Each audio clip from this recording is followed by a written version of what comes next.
மார்த்தாள் எந்த இடத்துல காணப்படுகிறாள் என்று சொன்னால் இயேசு இயேசு இருக்கிற இடத்துல, அதாவது இயேசுவும் மார்த்தாளும் ஒரு இடத்துல காணப்படுகிறார்கள். மரியாளுடனே கூட இருக்கிறவர்களும் ஒரு இடத்துல காணப்படுகிறார்கள். பாருங்கள், அப்படி என்று சொன்னால் இயேசுண்ட பக்கம் யாரெல்லாம் இருக்கார் என்று சொன்னால் மார்த்தாள், இயேசுவோட கூட வந்த சீஷர்கள். பாருங்கள், மார்த்தாள்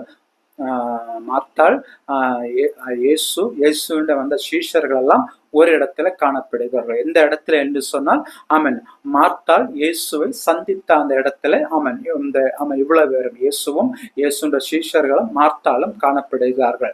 பாருங்கள், இந்த கூட்டத்தார், இந்த 3 கூட்டத்தாரும் தேவனுடைய ராஜ்யத்துக்கு எதிர்கொண்டு போக ஆயத்தமா இருக்கிற கூட்டத்தார். பாருங்கள், தேவனுடைய சத்தியத்தை அறிந்தவர்கள், தேவனுடைய ராஜ்யத்துக்கு ஆயத்தமா இருக்கிற கூட்டம் தான் இந்த மார்த்தாளுடைய கூட்டம்.